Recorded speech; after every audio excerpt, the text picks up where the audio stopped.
আজকে আমরা শিখবো ইনশাআল্লাহ। ইনশাআল্লাহ ইনশাআল্লাহ অর্থ হচ্ছে যদি আল্লাহ চান বা আল্লাহ যদি ইচ্ছা করেন। আমরা ভবিষ্যতের কোনো পরিকল্পনা করতে, কথা বলতে বা ভবিষ্যতের কোনো প্ল্যান করতে আমরা ইনশাআল্লাহ বলে থাকি। ইনশাআল্লাহ অর্থ হচ্ছে যদি আল্লাহ চান।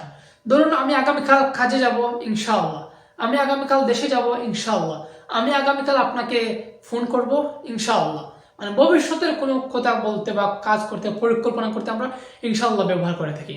আর বাংলাদেশে আমরা ইনশাআল্লাহ মানে এমন একটা ব্যবহার তৈরি করেছি যে ইনশাআল্লাহ বলেছে তার মানে সে এই কাজ করবে না, তার মানে সে আসবে না। কেউ যদি বলে ইনশাআল্লাহ আগামীকাল আমি আসবো, তার মানে সে আসবে না। এরকম একটা মানে ইমেজ তৈরি করা হয়েছে আমাদের চোখে।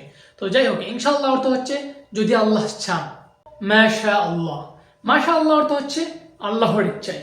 যখন আমরা কারো কোনো সফলতা দেখবো, কোনো ভালো বস্তু দেখবো, কারো কোনো সংবাদ মানে ভালো সংবাদ শুনবো কারো কাছ থেকে, তখন কি বলবো?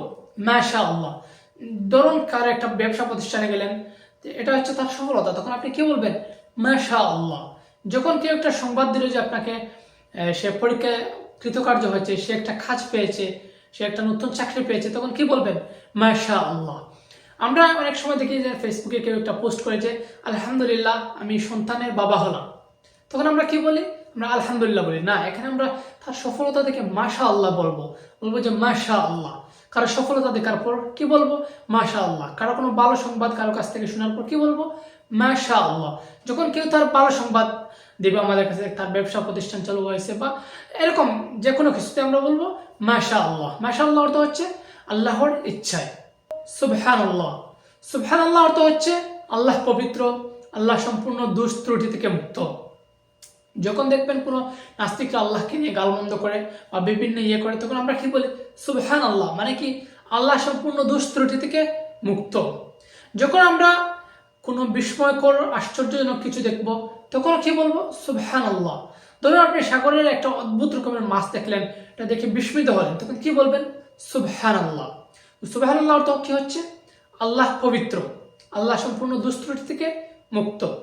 আলহামদুলিল্লাহ, আলহামদুলিল্লাহ অর্থ হচ্ছে সমস্ত প্রশংসা আল্লাহর। যখন আমরা নিজেদের কোনো ভালো সংবাদ শুনবো, তখন বলবো আলহামদুলিল্লাহ। ধরুন আপনি প্রবাসে আছেন, শুনলেন দেশে আপনার একজন সন্তান জন্মগ্রহণ করেছে, কি বলবেন? আলহামদুলিল্লাহ। ধরুন কফিল আপনাকে ফোন দিয়ে বললো যে আপনার এক্সাম রিনিউ হয়েছে, তখন কি বলবেন? আলহামদুলিল্লাহ। ধরুন আপনি শুনলেন যে আপনার এখানে আপনি ইন্টারভিউ দিয়েছিলেন, আপনার চাকরি হয়েছে, তখন কি বলবেন? আলহামদুলিল্লাহ। মানে আপনার যত ভালো সংবাদ আসবে, যত ভালো সংবাদ শুনবেন, তখন কি বলবেন? আলহামদুলিল্লাহ। মানে কি?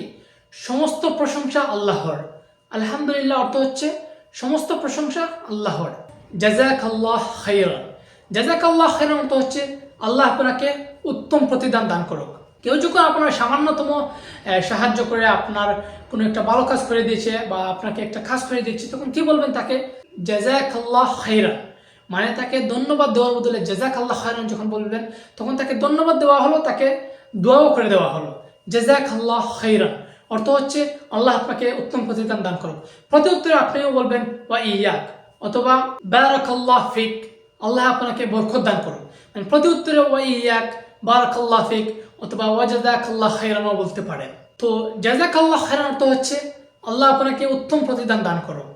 ইয়াতিকাল আফিয়া, ইয়াতিকাল আফিয়া অর্থ হচ্ছে আল্লাহ আপনাকে সুস্থ রাখুক বা আল্লাহ আপনার মঙ্গল করুক।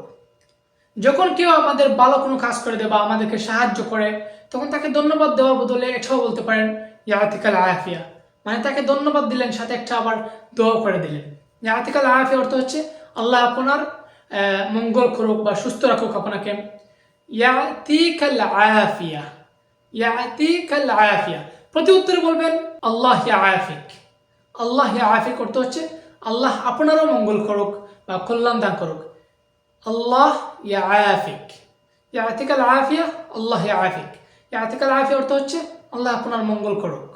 সাল্লাল্লাহু আলাইহি ওয়াসাল্লাম, সাল্লাল্লাহু আলাইহি ওয়াসাল্লাম অর্থ হচ্ছে আল্লাহ যেন রাসূলের এবং রাসূলের পরিবারের প্রতি রহমত এবং শান্তি বর্ষিত করেন।